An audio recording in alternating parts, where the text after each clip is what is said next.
web of like, what'd they say, 140 entities, and he was just like pillaging money left, right, and center? How did he do that with no investor questioning one thing? Because he looks like that. I don't feel like they asked. I think when you look like that, people think you're a genius. You look like a dweeb, people think you're smart. You talk like a dweeb, you're all fidgety, you're, whatever. You just wear your company merch every day. Yeah, you just, what I'm going to do is give back all of my money. And yeah, it's going to be awesome. Cash. Ladies and gentlemen, group chat. Cash. It's $1 trillion. Hot. Hey, everybody. Welcome to Group Chat. It is the best time in history to have a podcast where you talk about the news, especially with a little bit of a business angle. Because shit is crazy. Especially because we actually give you opinions unlike the New York Times. Ooh, shots fired. Jesus Christ. Yeah, we're talking about that. We're talking about this New York Times piece on FTX. We're talking about all things FTX. I mean, we got to start with that, right? This is like the scam of the century. So we're going to talk about that, all the updates. Of course, we have some Elon Musk Twitter news. We have some earnings from Walmart and Target that tell a lot about what's going on in retail in the country. We got to talk about Taylor Swift. I mean, Woo-wee! The biggest star ever. Yeah, we don't always, I think they're called Swifties. We don't always, become Swifties, but there's something we got to talk about here. Yeah. Hottest artist of all time. And then, of course, it's Friday, so we end with winners, losers, and content recommendations for the weekend. And we got a bunch of other stories mixed in there as well. Hot episode. Who's ready? We are ready. And remember, we have our event December 6th. It is in our Instagram. So go RSVP. It is in LA, in West Hollywood. Like I said, it's White Elephant. You have to bring something. And that could be your time, your resources, an introduction. Everyone's bringing something. It's December 6th. Come check it out. Woo. Worst case, we have fake fans. Could have fake fans. Bring a fake fan. Bring a fake gift. Yeah. Love it. Okay, let's get into the news. Hey, guys. Hey. We got a hot day of news. Too much news. It's honestly too much man. news. Yeah. We need 5 episodes a week, I think. Anyone have anything else they're doing, or do you got time? No one has kids or anything, right? Or other businesses or anything? Oh, my God. I mean, where do we start? Do we start with... Yeah, I mean, we should just FTX? keep the train wreck going. I mean, we've been talking about it every episode. Yep. Talk about the dweeb. I mean, the thing about the dweeb that's shocking is when the Enron investigator said this is way worse, it's a bad sign. I mean, isn't that crazy? We talked on this pod about, like, is this Enron? Is this Bernie Madoff? The guy who was in charge of the Enron bankruptcy has released his preliminary thoughts. And he said this is an unprecedented mess. That the lack of controls, the lack of oversight, completely unprecedented.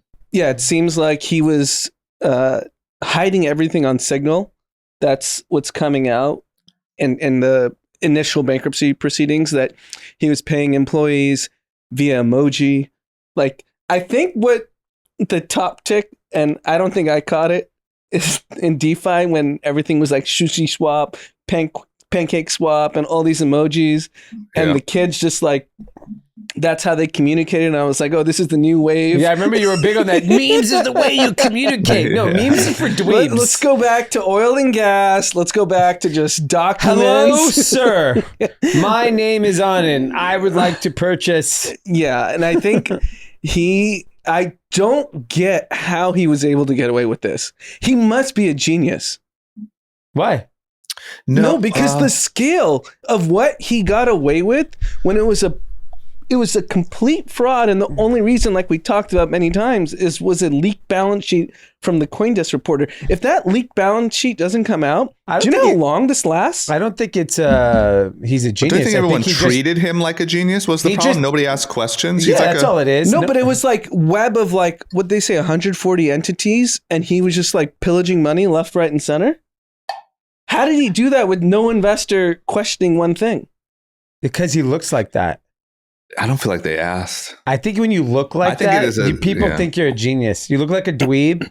People think you're smart. You talk like a dweeb. You're all fidgety. You're, whatever. You just wear your company merch every day. Yeah, you just. What I'm going to do is give back all of my money, and it's going to be awesome.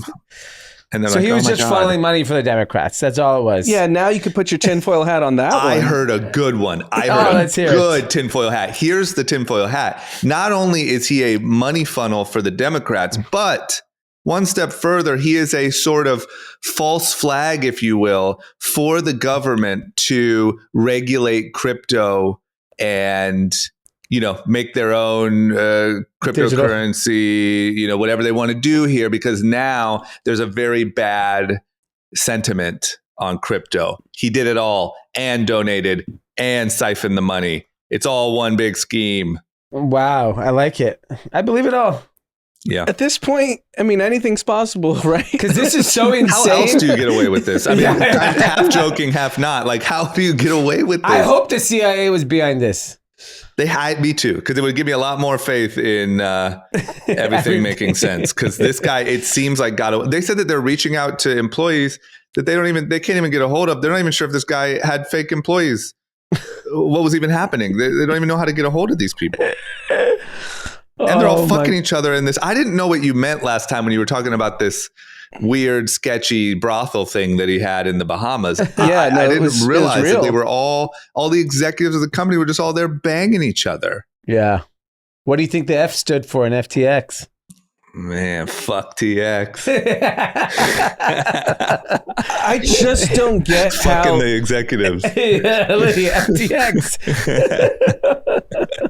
What do you say, Honest? I just don't get how it was possible to do it at this scale, because this is tens of billions and then hundreds of billions in the broader crypto market. And nice to live in the Bahamas. Yeah, there's a conspiracy here. The other thing that's fascinating is this guy is obviously like caught, right? Mhm. He is up in the DMs just chatting away with people. And just tweeting. Are his parents lawyers? Is anyone advising this idiot, or does he just know that he's like untouchable? do you want to tinfoil further? Yeah. Yep, please. So we never talked about this, but it was like on crypto Twitter. One of the founders of MakerDAO, which is a altcoin, Mm-hmm.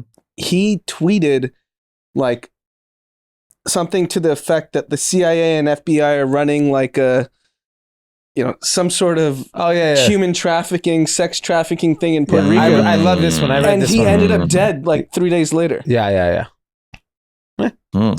Seems real to me. from a drowning. Sam. This is like the Russian billionaires. They're really clumsy. They just all keep falling out of buildings. Yeah. Yeah, and drowning.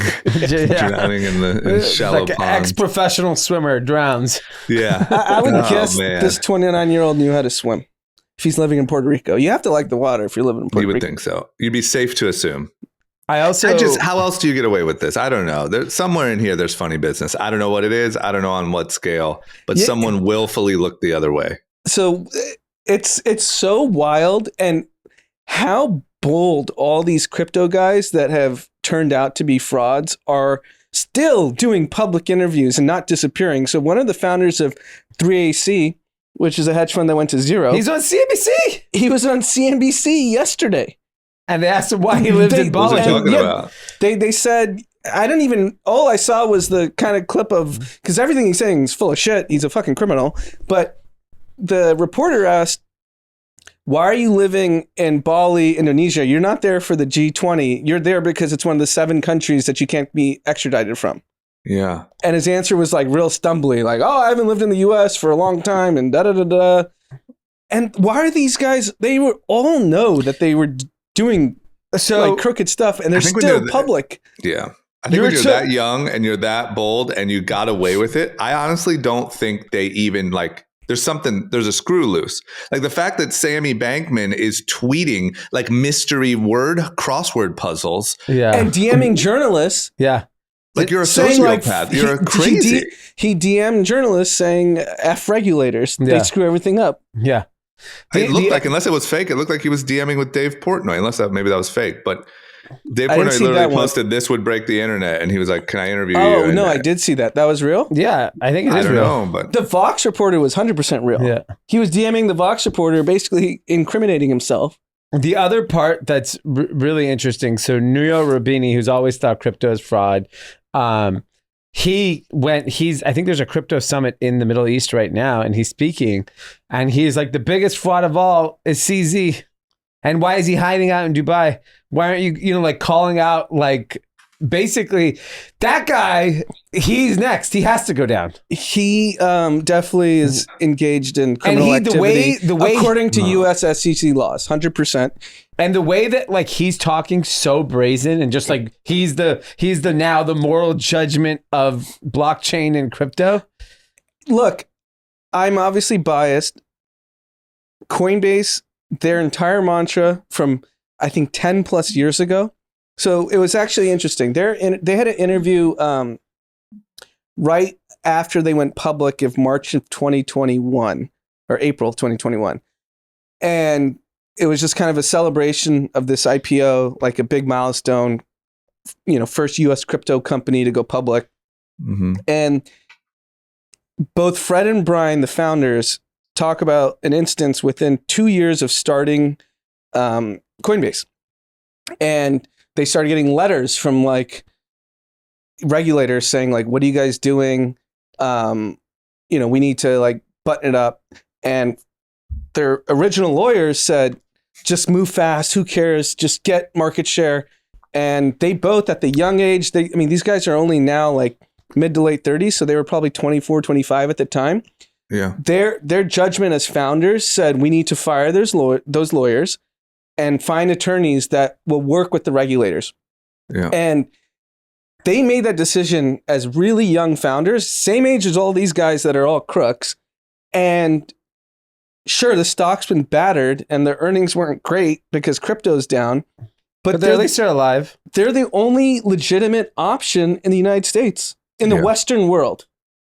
And is that, just so that I'm clear, is that simply a strategic decision? They chose to go by the book, play by the law, go public, be legit, and all these other guys chose to dodge and skirt U.S. law and regulators. 100%. Okay, 100%. It was slow and steady wins the race. I mean, I can't imagine how frustrated Brian Armstrong has been in the last like 4 years. You have this like random firm that just relocates to Bahamas and is taking all his volume. And then you have CZ, and they were just like, hey, we're going to stay the course because we believe this is the only shot to actually survive long term. So as long as crypto exists, which obviously I don't think it can go away at this point because it's anyone with a smartphone. So there's always going to be a belief system. There's no legitimate option in the Western world. Forget Southeast Asia, forget the Middle East, forget South America. There's going to be a lot of like scams going on there. But if you're going to, work with a Western government that has securities laws, they are the only option. So we're back to centralized exchanges. It's going to be the on-ramp to the off-ramp of decentralized whenever there's use cases. Yeah. You're just on a ramp. Yes. Yeah. We're always on a damn ramp. You can relate. You're a skateboarder. You're an idiot. Okay. I mean, I get it. I just, man, it's just such a bummer. And it just blows my mind. It blows my mind that the way this stuff is all playing out. I don't know the current state of like Bored Apes, for instance, but I did see a tweet that said that one that was $350,000 just sold for $150. I have no idea if that's like what's happening in general or that was a fluke or that was just a fun headline. But like, man, it went from 1 year. The Bored Ape Mania was exactly a year ago. November of 2021. We were leading into NYT. Was it Crypto Week or NFT Week? Whatever it was. Yeah. Yep. And the people that were like ready to get rich off the next Doge spike or the next, everyone, like I said, I would go to gas stations. People would recognize me from group chat and ask me for my opinion on this random ass coin. We know people who were printing money from NFTs. I got hit up 3 separate times about, do I want to be the face of an NFT project? Everyone was rich. Oh my God. It just, and not only what blew my mind is I think we all saw coming like, okay, the big cum rocket whale might go down. But I don't think any of us really predicted this FTX level implosion. No, and I think what is sadly when you have it really goes to all the unregulated parts of the world is where all this stuff happens. Yeah. So if you think about 3AC, that was in Asia. You think about CZ, he's hiding in Dubai and he's going to Saudi, he's going to Qatar, he's going to all these places. Sam, he's in Bahamas. So no one under proper regulation was getting away with any of this stuff. Yeah. So when you give young people in their early 20s with no regulation, it's just like any young person just keeps taking advantage with no consequence, and you're in this bull market. And unfortunately, when you get to this scale, like regulation matters. Yeah. I'll even say though, a little bit, not completely, but even on me, the mentality worked of like, oh, you old fucking dinosaurs, you don't get it. Yeah. Regulation. Oh, we're going to learn one day. Oh, boom. Like there was this kind of like old, like not even that old, but just sort of this mature kind of old finance business. Like, hey, this is too good to be true. This is all going to come crumbling down. You guys are all fucked. And then there was this like, you guys are fucking dinosaurs and you don't get it. It's a new day. And it really felt like so quickly it was a new day. Like, I mean, that we're just talking proves really. Young people are all idiots. No, well, not only that. But to me, Zuckerberg even did it. Like to me, Zuckerberg changing the name of Facebook to Meta, sorry, on, and I'll go quickly here, is even like you got caught up in the momentum of this moment that wasn't, you don't change the name of your company over it.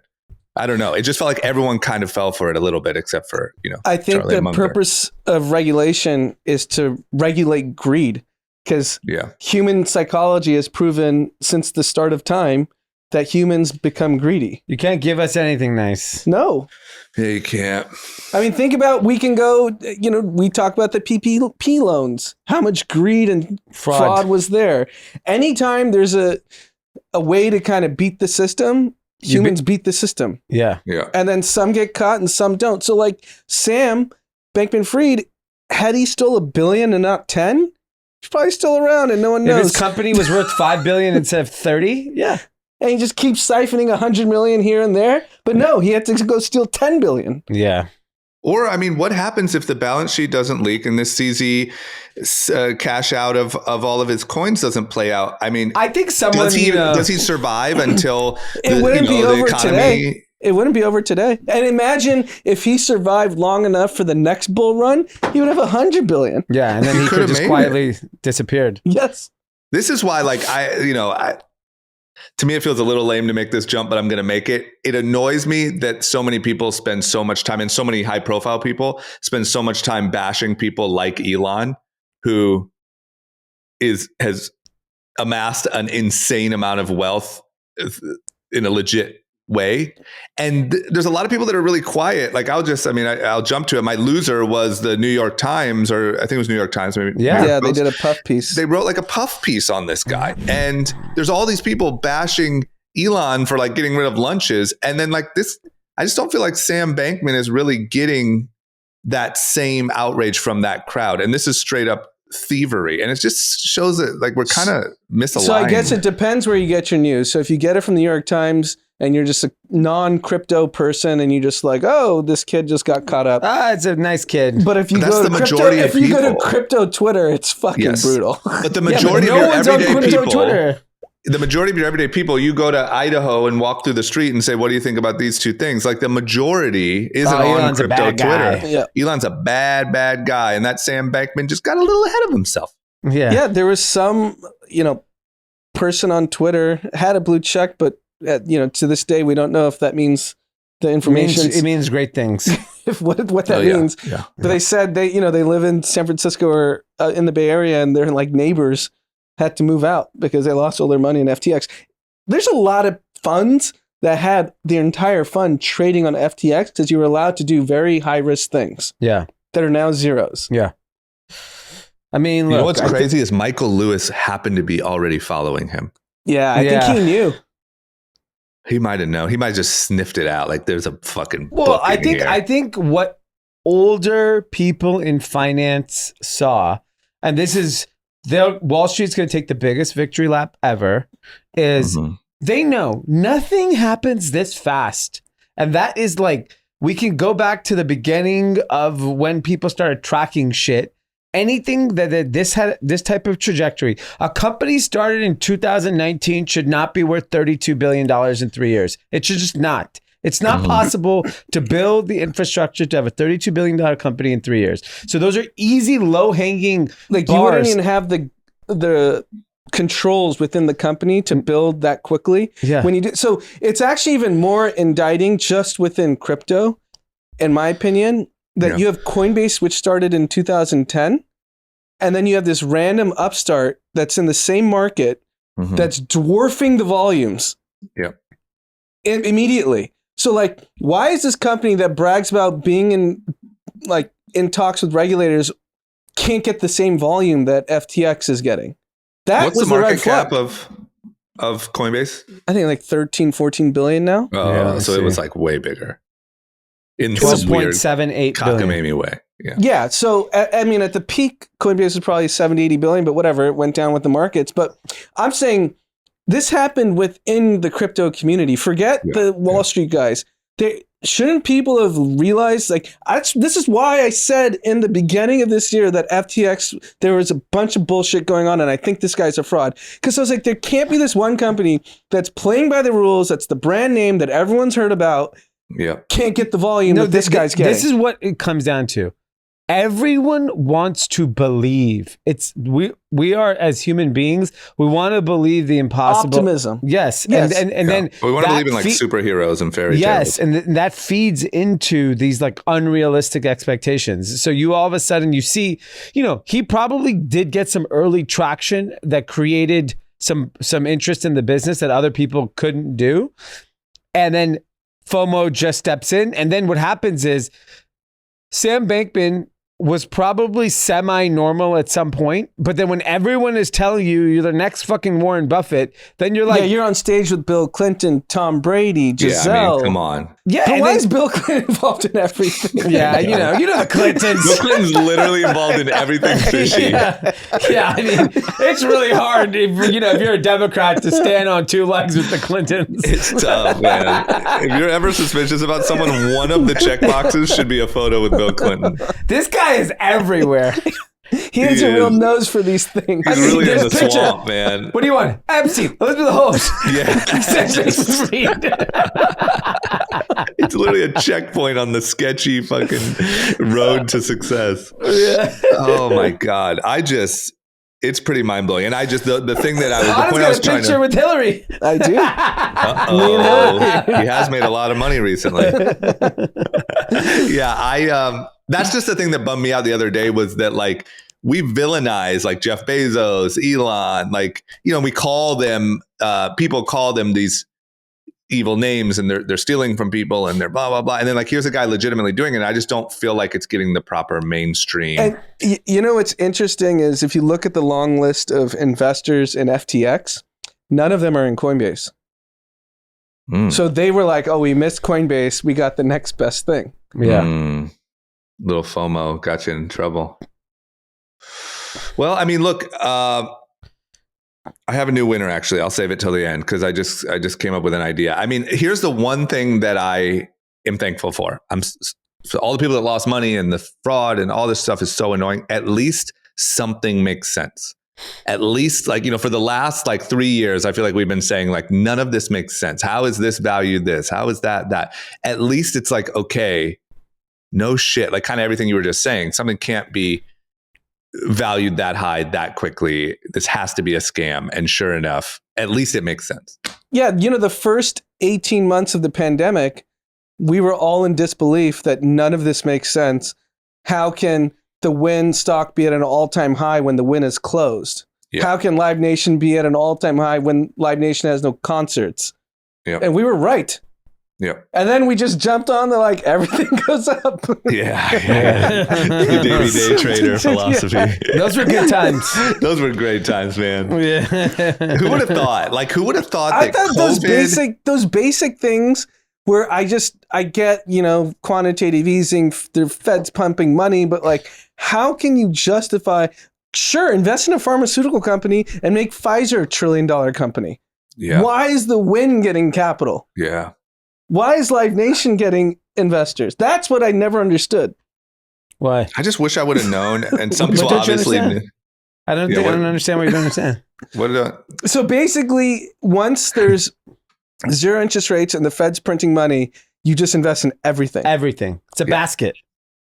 That's what I wish I would have known. I mean, everyone wishes they would have known, and a few people did know. Is like, who would have thought that during COVID, when everything looked so scary and daunting and terrible, and we're trapped inside, it was one of the greatest money-making opportunities. And then it flips to like, oh, everyone's vaccinated, we're going back outside, COVID's not that harmful anymore, and it's fucking an economic nightmare. Like, it's just not. It was so opposite of what you thought. I mean, emotionally, it was going to happen. The peak for me was July 2021, Delilah Vegas opening. We weren't wearing masks. Yeah. We were at Excess, Delilah, Bieber was performing, Diplo was performing. And you were just Kid Leroy was hot. Yeah, remember your boy Kid Leroy? That was the peak. And then that was everything's been downhill since. But mentally, we thought that was the beginning of the good times, of the roaring 20s. What it actually was you were standing on the edge of a fucking cliff and you didn't even realize. You know what I'm saying? Like, it just was not what it seemed, either direction. No. Yeah. Yeah. How crazy. Well, hey, the faster these things all happen, the faster we are in a bottom situation. And I like how crypto people, these are good things that happened at FTX. No, it's not good. This is terrible. It's not good that they were doing this behind the scenes. It's good it got smoked out, because it would be way worse if FTX was a $300 billion company. Yeah. And then this was exposed. Yeah. It was coming one way or another. Clearly CZ is next. Yeah, I would think so.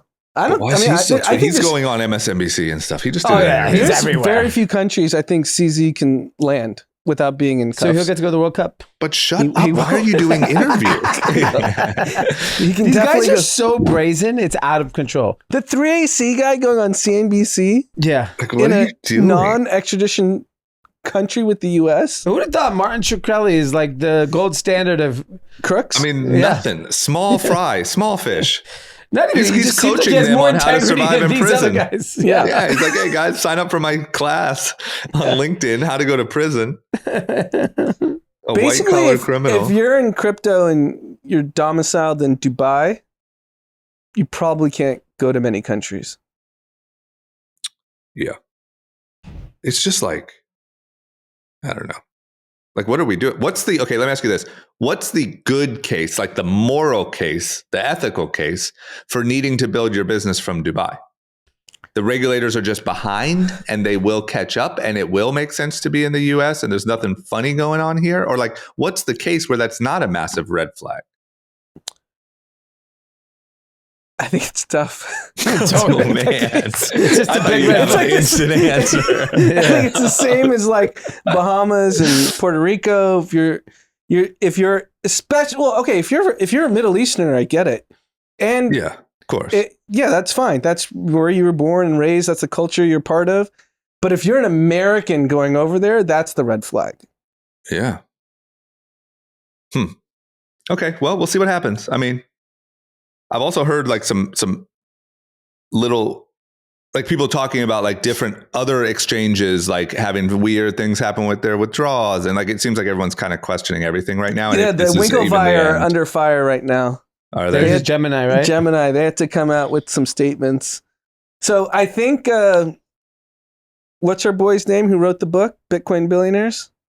Ben Mesrich. Mesrich. He might not get his movie. Well, he might get a great ending. Yeah, maybe. But now it's all SBF. Like, what? The movie should have been out 18 months ago. SBF just took all the shine. People don't want to see 2 crypto movies, do they? No. No, you can only get, well, it depends. The Michael Like that- Lewis one is the one. Michael Lewis is the one. I think he takes the lead, and I think the Winklevi movie would have been incredible if it was on Netflix last summer. It would have been like some ridiculous You're right, number you're of right. views. You're right. Because The timing's everything. That was the moment. I just hope, like, I feel like in this day and age, you kind of get like these rushed, shitty movies, and I just hope we can wait for like The Big Short of crypto. That would, Yeah, because if I don't CZ want like goes a quick down, Netflix thing. if CZ goes down, it's bigger than SBF. So that movie needs to come out quick I know, but SPF is just a more relatable character. because he's American and He's celebrities. American. And you saw the class action lawsuit that's filed in Florida. Tom Brady's name, Giselle, Steph Curry, the Golden State Warriors. Larry David, he's the one that said, don't buy it. Yeah, Why are you yeah. suing him? Yeah, let him I don't go. know how. I mean, a lawyer that listens to the pod could tell us: do these names just get thrown out? Or Yeah, of course. that's I fine, think right? so. Yeah. Yep. Nothing's Okay. happening. Next up, actually, let's talk about Elon. So I mean, once again, I'm so pumped. I don't care whether you love him or hate him. The fact that we get to watch this Elon stuff unfold publicly is just amazing to me. And if you run a business, even if you're totally anti-Elon and you're like, I want to do everything the opposite of what Elon does, you still get to see it. Like, this is a lot of stuff that goes on in like restructurings or buyouts or stuff like that you don't know. The only way to really learn it, to be honest, is to somehow, be a part of it and learn from somebody. And so you get to see it play out publicly. So every day it seems like there's a new thing that Elon is sort of changing, or he's letting people go, or whatever happens. The new one is he sent out an email that said a fork in the road. And it essentially said, to paraphrase, this shit's going to be really hard. You got to sign up for a hardcore culture. Essentially, let me know if that's what you're up for. Here's a link. If you're up for it and you're ready to do the long hours and you're ready to give it all you got, click yes. If I don't hear from you by 5 p.m., we'll see you later. You get 3 months severance. Look, I think at the end of the day, I think the tact is still wrong. I think you could do this in a better way. So I think that part, I don't agree with him. Mm-hmm. I think the message of if that's what you want your culture to be direct, fantastic. I think the speed at which he is changing at Twitter is not a problem for me. It's just the tact. So what yeah, would you prefer? Just curious. Like, what would No, you? I think there's a way to no. go So- sell it to them as like, look, this company is a fucking disaster. Yeah. And I think we can turn it around. Yeah, I think But if we're gonna it's turn more it like, around- Hopeful. Yeah. Yeah, I Yes. think it's like rallying the troops rather than threatening the troops. Yeah. Like, what general wins a war by telling everyone don't die? They're like, Yeah. no, let's go win for our country or whatever. Yeah, I think you have to Yeah. be a little bit more motivational. And in this, especially considering how high profile he is, like, get a fucking coach here and make sure that like your communication is not, because here's the other thing. He cut whatever 50%. Is that official? I don't know. I don't I even- can't really tell. I've like Googled it a bunch. I'm sure between I know people who quit. So like between people who quit, it's at least 50%. And this obviously is going to churn some more people out. You need people to run this business. Not a ton of people, but you're going to need people. You're going to have to go recruit people. I'm sure there's plenty of people that want to work for Elon Musk, and that won't be a problem. But like, you have to create somewhat of an encouraging culture. I have a feeling this is a sign of panic between the interest he owes, which is rumored to be $1 billion from the debt he's raised next year, and their $1 billion, I think, negative cash flow with no signs of making money. Then you have advertisers of large scale pausing or pulling back. And then you have, we're going into a recession where we know Twitter's the least like kind of a converting social media platform by far for an advertiser. So you're going to have much less revenue next year. And he's probably like, damn, this company might be bankrupt. So let me just go crazy. And he said it publicly that the company might be bankrupt. Yeah. He also came out and said he's looking for a CEO. He's actually looking for a CEO for all of his companies, he said. Maybe he's just burnt out. Yeah, I mean, that's what I was going to say is I think it's a side effect of probably everything you guys just said, but also just like when you have that much on your plate, you don't even have time to like ask, hey, is this email good? You know, what do you think? Do you have any input? Like, I just feel like, I don't know, I've said it a million times. I can't imagine how he does all of this as is. And like, I don't see how you don't make mistakes. So I'm not comparing the two at all. So I don't want any outrage, but the way he ran Tesla, the way he's run SpaceX is not the way he's running Twitter right now. So the same way we talked about Sam, like this guy's just doing weird emojis and nonsense and building this massive company. I don't think you could run a $44 billion company just tweeting like layoffs, tweeting like, and just being kind of casual about it. Yeah. And it doesn't seem like it's actually been well thought out. There's no C-suite, there's no board of directors. So it's just him winging it. And we're going to find out it doesn't work. Yeah. I mean, we know it doesn't work. Yeah. The current trajectory of Twitter will be a disaster. Because the stories of Tesla was him sleeping on the manufacturing Well, he's floor. sleeping at Twitter too now. So you should be short Tesla. Yeah, that's true. Yeah, I don't know. This is a rough one. It's a hard one to forecast. If you guys had to guess, where are we at in 3 years at Twitter? I doubt he's the owner of Twitter in 3 years. Yeah, it probably just gets bought. Is it It's in like good shape? No, restructured kind of, Still some kind of private flailing a equity little. firm comes in and buys it. And Well, I think a technology company will buy it. but with regulation, who can? They won't let Facebook. They won't let Google. They'll let a Chinese company buy it. Microsoft can. ByteDance. Yeah, let ByteDance buy it. Yeah. We don't care. As long as it's not an American As long company. as it's Chinese. As long as Yeah. it's Chinese, we You support can do it. whatever you want in the U.S. Yeah, Yeah. you just can't TikTok, have it could work. Regulators only care about American companies. But I mean, it's crazy how culturally relevant Twitter is today and how poorly the business is probably doing right now. which is the Yeah. opportunity. That's, I think, yeah. That's definitely the opportunity. It's just who can do it. I mean, just with the crypto scams, the engagement SBF probably gave like a 20% boost on Twitter engagement. Oh yeah, That's the only place to get news. New York Times is doing a puff piece. yeah. It's just, but the crazy thing is the reason why anyone knows New York Times is doing a puff piece is because of Twitter. Twitter. Yeah. Yeah, I would have. Like, I it's would not have fucking known. crazy. Like you know? no one. I never read the New York Times. Never.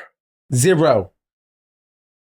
Ugh, it's fascinating. All right. Well, we'll see what happens. I mean, like I said, the cool thing is, love it or hate it, it's all playing out live on Twitter. So every day there's a new, whether it's just a funny comment. I mean, did you see he brought the trolls back in and said, I have to admit when I make mistakes, firing these guys was the one of the Legman biggest Johnson mistakes I've guys. ever made. Yeah. It's Took a photo with ridiculous. them. Like, how do you have time for that, man? It's so crazy. God. Okay. Let's talk about some of our biggest retailers, Walmart and Target. You know, quarterly earnings are coming in, and Walmart and Target are, you know, similar, I think, in a lot of people's minds, but had very different quarterly results and forecasts moving forward. And a lot of people are talking about the differences. Yeah, so I think the biggest difference that is showing, which was also a big move by Target years ago, they got into the grocery business, which obviously increases your frequency of going to their stores. 20% of Target's business today is groceries. Walmart is more than 50%. And I think that's why Walmart's probably faring a little bit better, because groceries are kind of essentials. And so curious to see if in the very near future, groceries continues to be a bigger part of Target's business, or if they just feel, hey, this is just a blip in the road. We know our consumers are going to come back on all the rest of the kind of items that Target has to offer. And for the listener, just like the quick overview was essentially that Walmart, you know, had pretty impressive earnings and has bumped up their forecast moving forward. Target was kind of the opposite, right? Yeah, Target was more conservative. I mean, Target was still up in the third quarter. Walmart was up 8.2% in the third quarter. Walmart's the biggest company in America and grew 8.2%. And not biggest by market cap, biggest by revenue. They are by far the biggest company. They grew 8%. 56% is groceries. I never knew the Walmart customer, the majority, clearly, 56% of their revenue, goes there with the intention of buying groceries. I did not know that. Yeah. I mean, it's a Yeah. humongous part of the store. I only physical know part. because I've went and looked at a couple recently, and I didn't realize. Like living in LA, I don't think I've been to a Walmart since I lived in Ohio, really. But like there's a lot of, you can just tell like there's a lot of groceries and they're very upfront. So here's an interesting statistic. 20% of sales at Target come from unplanned purchases, whereas Walmart is at 12%, which is probably all the delta when inflation is kind of struggling. Yeah. You go with Walmart with a clear intention. Yeah, so that's what they said. Target's the top up grocery market. And think about this stat, 75% of Walmart's market share gains in groceries come from households with annual income of more than $100,000 a year. Yeah. The rich. Target. Well, they're at Walmart. Oh, you said that's the rich are at Walmart? Walmart. That's Yes. Walmart. 75% of the market gains are people with over 100,000 in income. Yeah. Okay. I mean, that means Instacart's in trouble, Yeah. It's huh? Don't mean to fascinating. do a little drive-by, but It's how about a little stray Instacart's bullet. average consumer is probably making over $250,000. yeah. Did you guys see that Target said $400 million of product was stolen? Yeah. I believe it. Have you had that? $400 million. Have you had that issue? Not that I've Your heard about. vendor. Well, they don't know They if don't their know. product got stolen. That's Yeah, true. we don't. Yeah, Yeah, it's probably Canada's a sale. yeah. I don't. So- I'm curious now. I kind of want to ask, but it's like a little. I don't want to. I mean, it's a good touchy sign if subject. your shit's getting stolen. 400 Can you million imagine? seems staggering. Did you? I mean, I know the Target in downtown Los Angeles. There was a murder. Did you guys see that? No. 7th and Fig, which is where your Yeah. first office used to be, around Yeah. there. There was a homeless guy stabbing people It's nice. Oh my god! Outside. inside the store, and a security guard had a gun and killed the stabber. Oh, okay. So That's the That's a little perpetrator better. got killed. Still but- not great, but it sounds better than murder. But like, we've probably spent most of our adulthood in downtown. That's wild. 7th and Fig for that Yeah, to it's happen. wild. Whoa, what I do mean, you mean? can you There's imagine, like- Zombie land over there. It's zombie land now. Just imagine if we had if one of us had a business that sold $400 million in products This is gone. a year. Like that'd be incredible. Yeah. That much was stolen. So what are they doing with so if you're stealing from Target, are you just going on Poshmark and StockX and just selling it? What are you doing with the goods? No, I mean, you think it's like that sophisticated of a fucking thief? Or you think they just want to There's close? like, you know Yeah, what? on I just Poshmark, stole like yeah. 17 different categories. I'm going to sell it on all these marketplaces.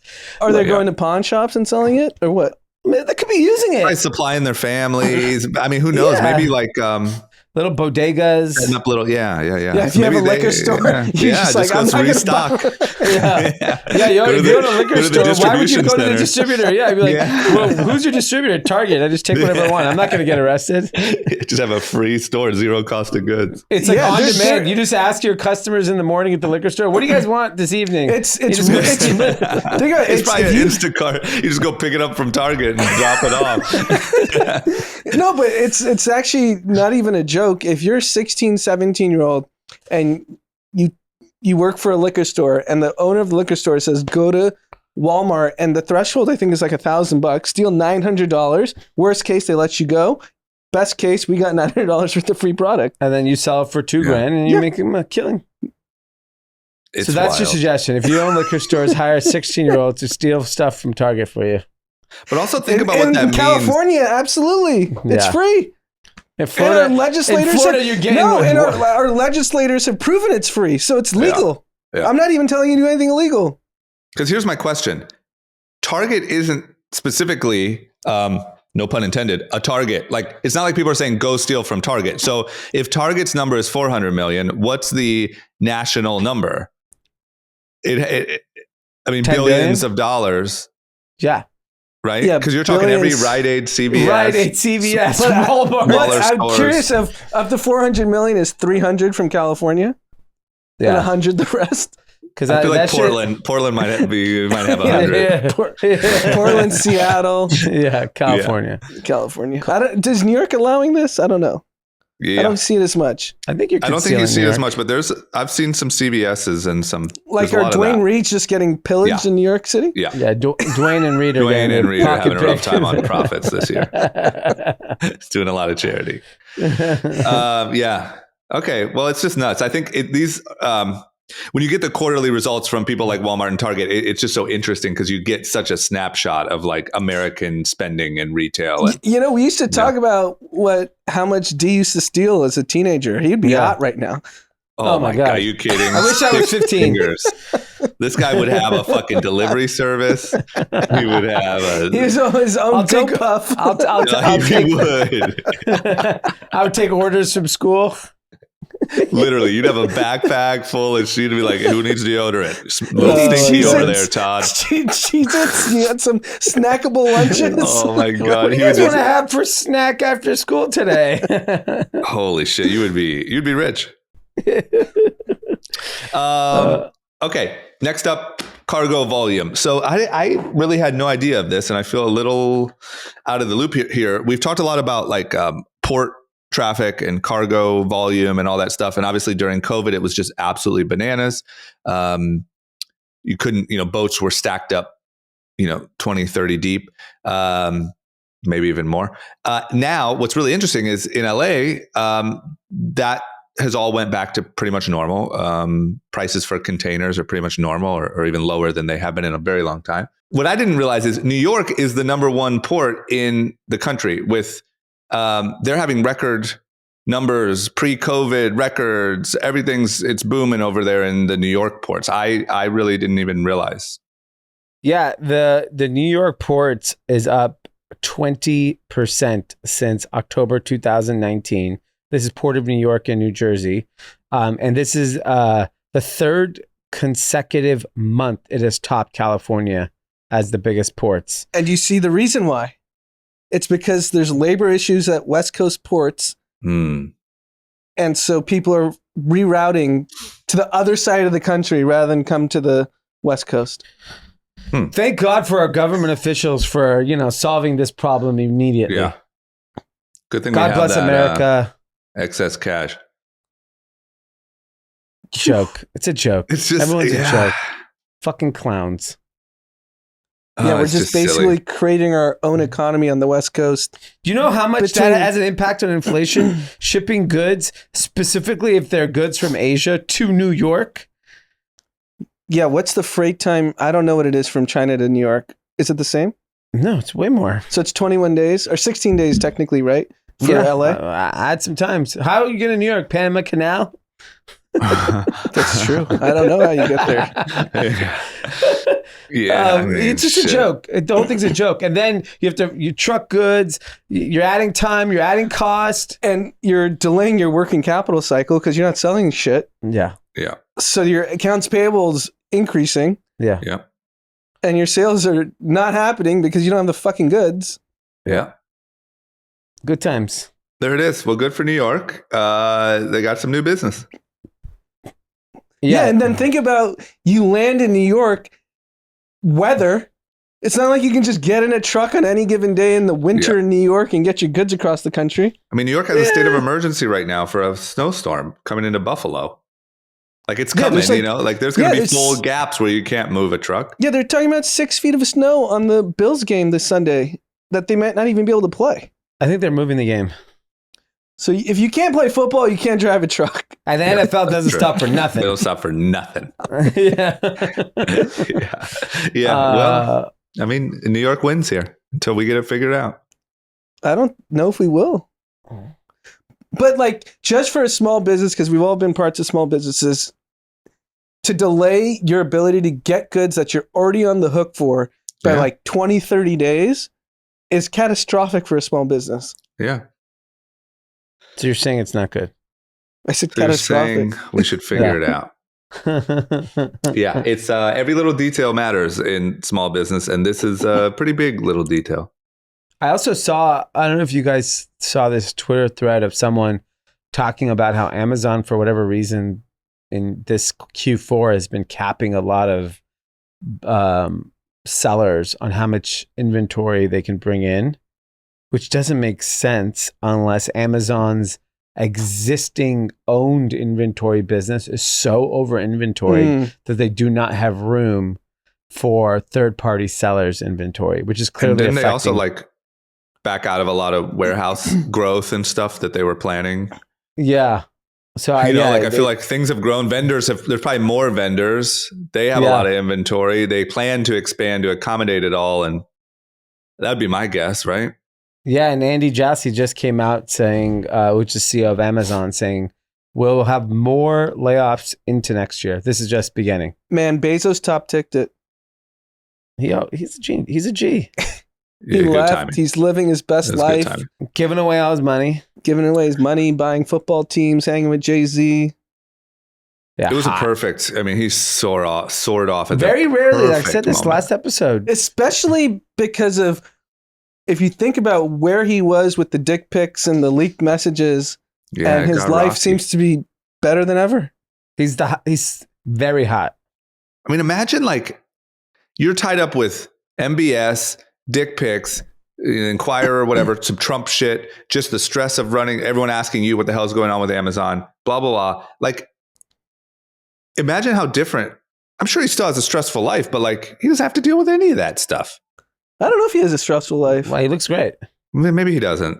Maybe he doesn't at all. But I'm just saying, like, imagine how nice. You and now can't he's wearing be that his buff fucking. and be stressed. That's true. I feel like really buff people have no stress. Yeah. Good for him.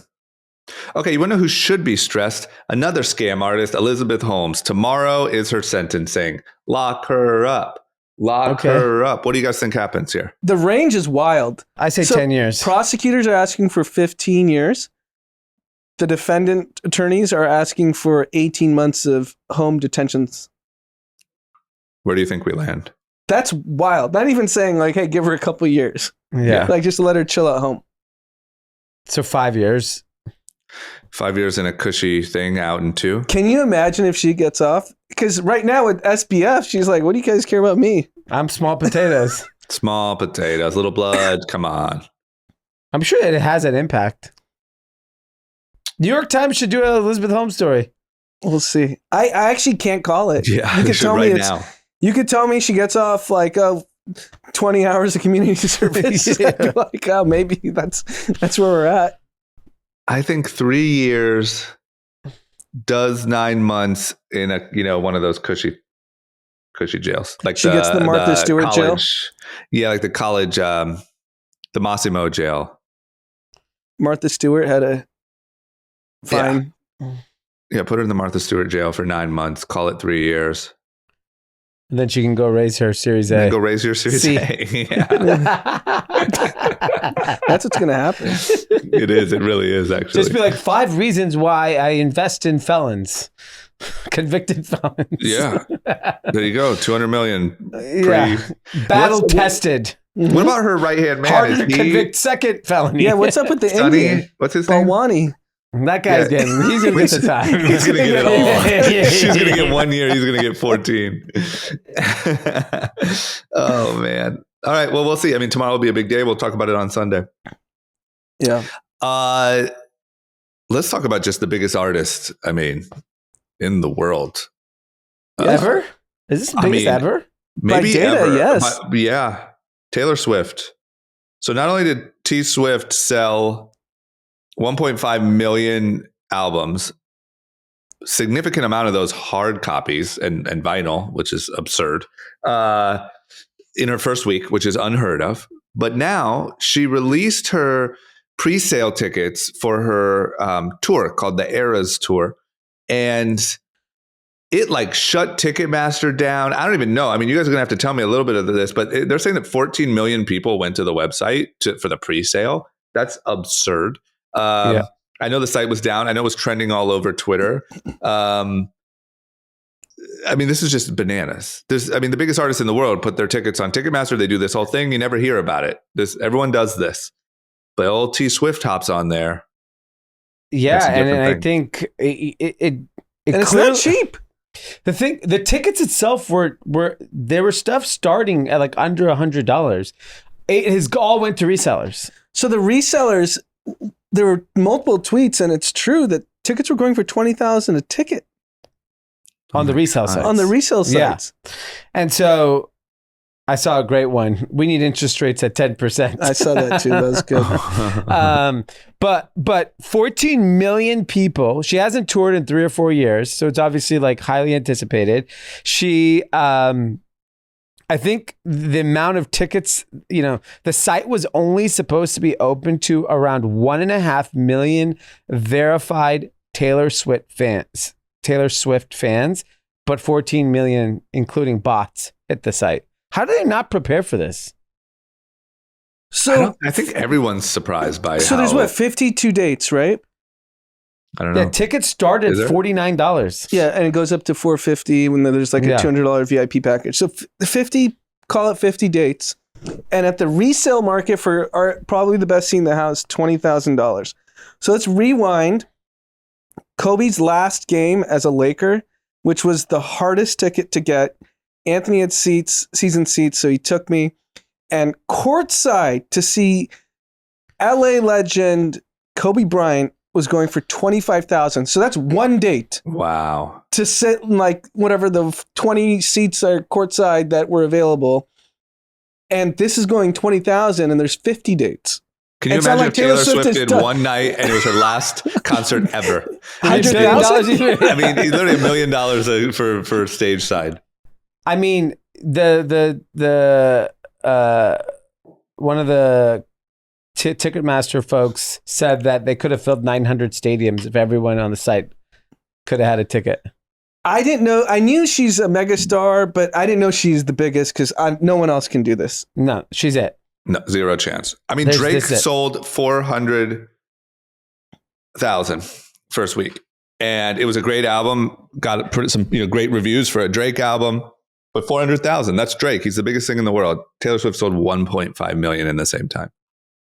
And is she active on social? I'm not really on her radar. On Instagram, she's very active. So like, how's she engaging with her audience?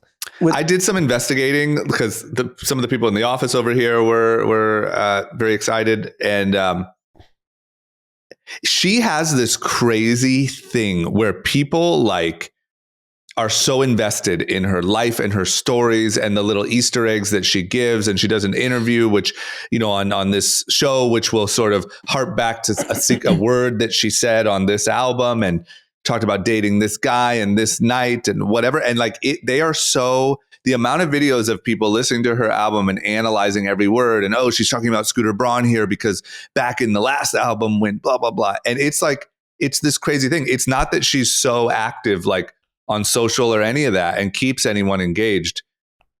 They're just so invested that the moment something comes out that they have to be a part of it. Yeah, and I think she's just been around a long time. People have kind of grown up with her. And I think it's the relatable thing, which other pop stars don't have.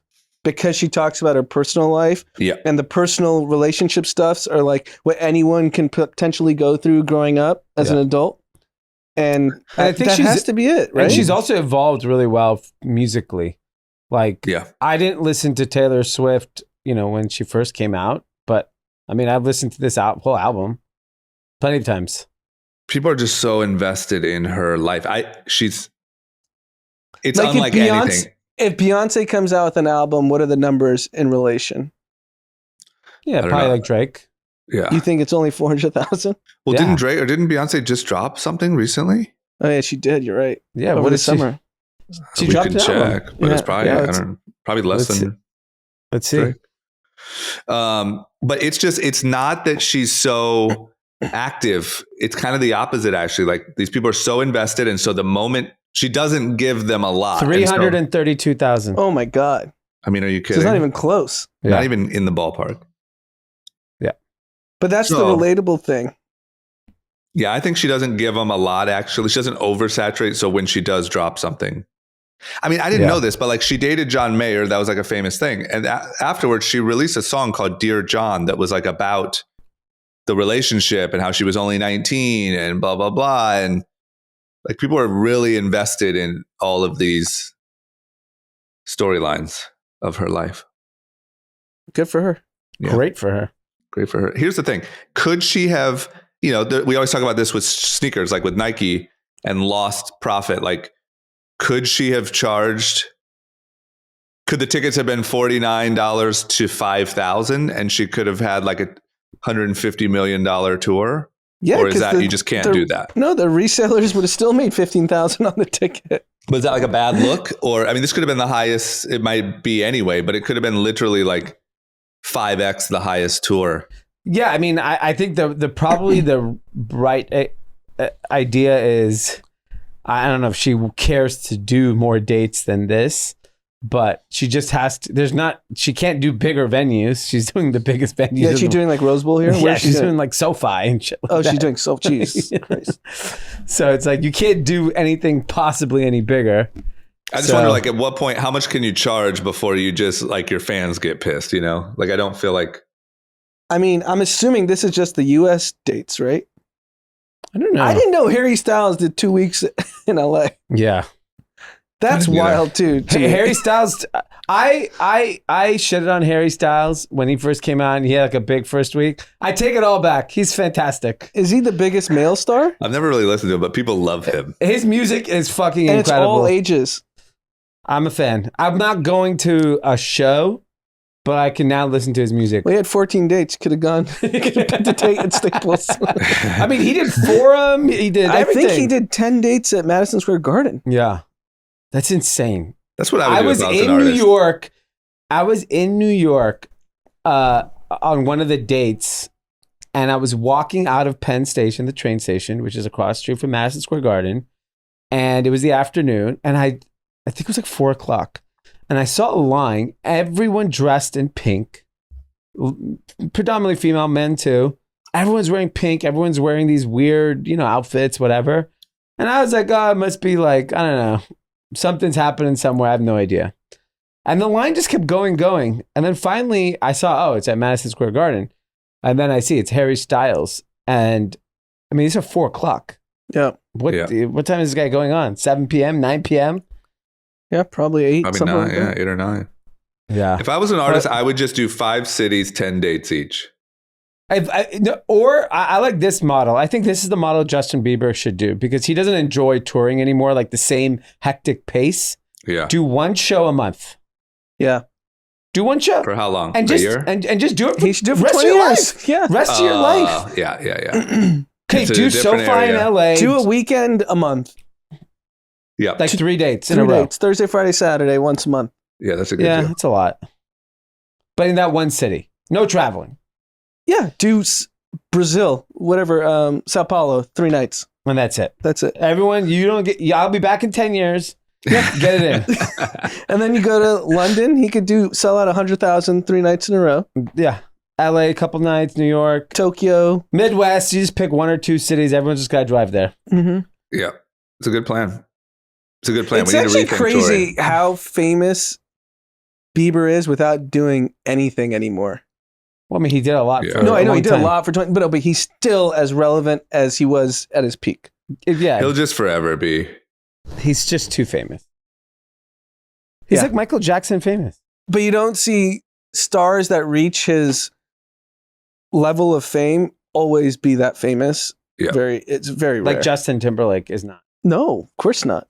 I mean, Bieber showed up to Odell Beckham Jr.'s high profile black tie birthday party with no shirt. That's a rock star. Yeah, that's That's what he should amazing. do. Yeah. He can do whatever he wants.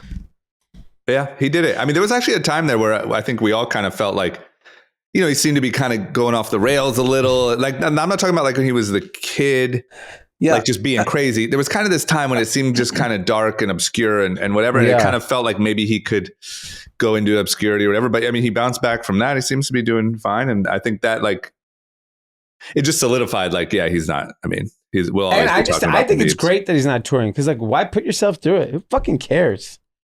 Yeah. It's too stressful. I'll tell you, I went golfing the other day on a weekend and this course is always empty. I go there all the time and pulled up and there was 2 really big guys sitting at the concession stand, and I'm like, oh, that's weird. And it almost looks like security guards, but I'm at an empty golf course.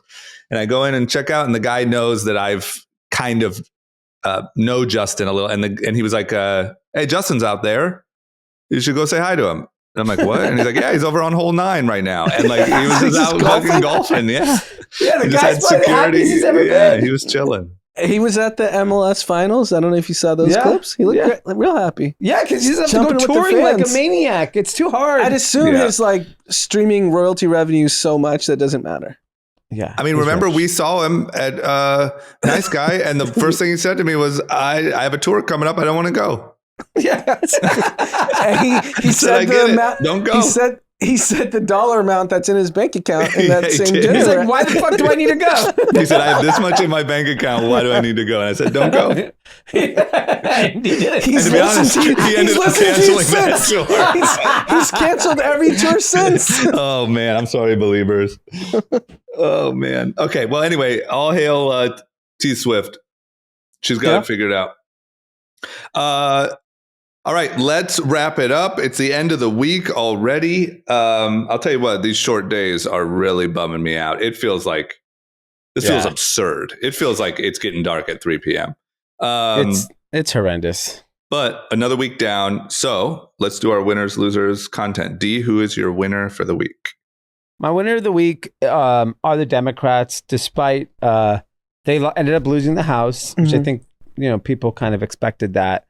They held the Senate, and despite basically, in my opinion, I'm not speaking for everybody, in my opinion, have not done a great job in terms of what the country needs right now. They clearly have resonated with people, or the other party is so bad that they continue to support the Democrats. So big win for them. And I'll take the L. The mayoral candidate that I supported, Rick Caruso, did not win. So Karen Bass is now our mayor. I will give her the benefit of the doubt, but if it does not pan out, I'm not holding back either. Yep. So how long do you give it? I'll give 1 year. Okay. If the streets aren't safe for 1 year. If I do not feel, Like and it's not what you think, it is what I think. Yeah, there shouldn't be. If I feel unsafe in my neighborhood or city, then she is a terrible mayor, in my opinion. So November 17th, 2023, Yes. the floodgates are open. Yeah.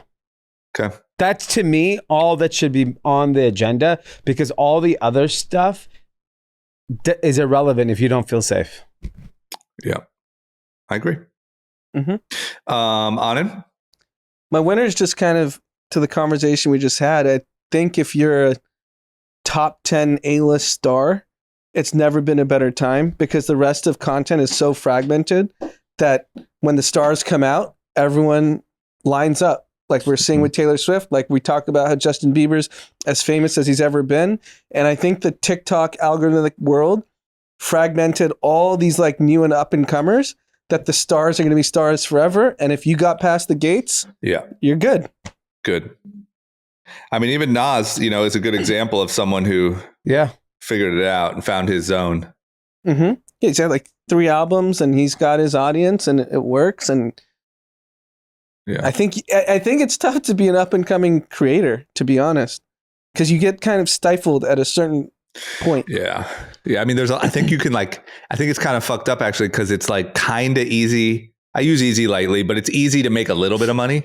Mm-hmm. And then it's like hard to make a lot of money. Like that next jump is really hard, but it's really enticing. Not like David Dobrik, who opened a pizza place not far from my house on Sunset, and it had the longest fucking line I've ever seen for a food place. Oh I mean, God. Every day it is a zoo outside this place. Oh my God. So making it to that level is really tough. And it's called Dobrik's. Dough. Oh, it's nice. That's Clever. pretty good. Is pizza good? I wanted to go try the other day. I was like, let's pick up some pizza. 500 kids outside. Yeah, that's tough. Yeah. Just wait a couple months. Who all look like they eat a lot of pizza. Yeah. What are you saying? Whatever you wanted, you can interpret that. A lot of skinny people. My winner is, the greatest trader of all time retired today. She made it out. I saw. Made it out alive. unscathed. Yeah. So, old Nancy Pelosi stepping down. Like I said, she made it out. She had her career. She made a lot of money. And she's going to sail off into the sunset down in Florida. 82 years old. There you go. Yeah. By the way, did we ever get the security footage from the house? That No. story's over. Yeah, come on. They buried that. Got it. They suspended, not to encourage your tinfoil hat, Come on. the NBC reporter that I'm Question. stopping. I'm not even going to get Come on, tinfoil. We know what happened. They This is what suspended the audience reporter. wants. They suspended the reporter. Oh man. Okay. Anyway, losers. D. My loser's SBF. Yeah. This story is absolutely batshit crazy. You cannot even make up what the fuck this guy did. Yeah. I just got another alert saying that he has transferred the FTX assets and personal assets to the government of Bahamas, as that's what they requested. He's just hoping they don't give him up to the feds. Yeah, I mean, and I just Is there a world where he lives free in the Bahamas forever? Yes. Oh, Bahamas, maybe not, but I think there's a world where he lives like in Dubai. roommates with Yeah, CZ. I mean, Like, if I know it's- Snowden got out, he could get out. I'm not kidding, man. And even if the conspiracy isn't that deep, I think he has friends in very important places that he could Cover from. Yeah, like even if it buys you a little extra time, or even if it's not that like nefarious, it's just they don't look at you as a threat the same way they look at other people, and that gives him time. I think there's a very good chance he never goes to jail. That'd be crazy. I think it's possible. He'd beat out all the Wall Street execs from 2008 if he doesn't go to jail. He's the new winner. Why? Now the Wall Maybe the Street execs CFO. are Did No, the I'm saying- CFO lock him up? I don't know if he had a CFO, to be honest. Yeah, I mean, Yeah, he did. That Yeah. lady from like Credit Suisse or someone like that. lock her up. We know what happened at Credit Suisse. Yeah, exactly. Swiss. Okay, yeah. That's the biggest loser. Maybe loser of, The decade. yeah, could very well be. On it. So there's videos coming out of the World Cup in Qatar that there's paid fans. So if you've ever been to a Middle East country like UAE or any of these places, all the workers are either Indians, Pakistanis, Bangladeshis, Sri Lankans, Mm-hmm. and they're the construction workers. And there's videos that are leaking over and over again at the World Cup that because there aren't a lot of fans that have come, they've paid their workers to dress up as different country fans. So you have a bunch of like Oh my God. Indians saying "Go England" and Bangladeshis and Sri Lankans, and it's just like they basically used all their construction workers to fill up the vibe. And they're like There's no making vibe. TikToks out of it, right? Yeah, because there's nobody going. Nobody going, and then they show like the fan zone. the fan village looks like a Guantanamo Bay. Yes, it looks like Oh a prison. my God. So Anthony's there Sunday. We'll get the full recap. He's going for the going? opening day. He's going. But We'll he's, get them he's live. staying in a very nice hotel. he's Oh, not. okay. He's not staying in the fan village. Yeah, even the beers, the way they're serving them, they're covering what's And inside. then I don't know if you guys saw the video of the Danish TV crew that was just doing reporting from the World Cup, and security came and tried to smash their cameras, and they had to be like, "No, we have the permits to do this. We're not reporting anything. We're just talking about soccer." And then it's just like, I don't think they're ready for it. Well, I mean, Oh my that's God. FIFA is just nothing's more corrupt than FIFA. Yeah, That's FIFA's true. SBF. Yeah, yeah, it's the same thing. Yeah, Yeah. FIFA and SBF. Part of There's their no culture. difference between FIFA and FTX. Yeah. They're just fraud. Okay. Love it. My loser, I already said it. New York Times, a puff piece on Yeah. whatever. Fake FTX. New York Times. D, any content recommendations for the weekend? I have two. Okay. One is USC on Saturday is beating the shit out of UCLA Oh, wow. to go to the Pac-12 title, and then on to the college football playoff, and then on to SoFi for the national title. That's hot. Hot. Wow.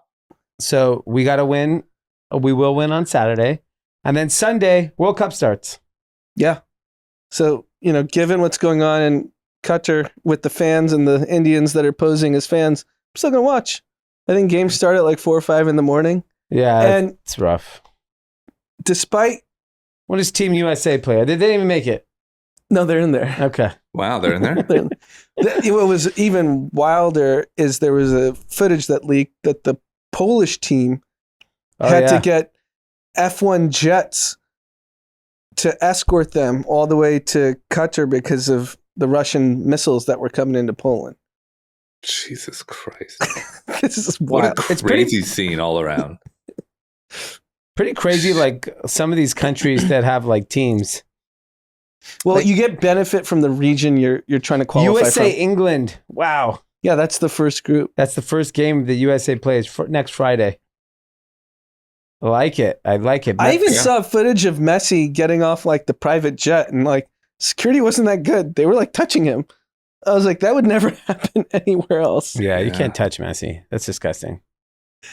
Very messy. They were like bum rushing his car. I was like, what's going on here? Yeah. Okay. Well, big sports weekend. Anand, what about you?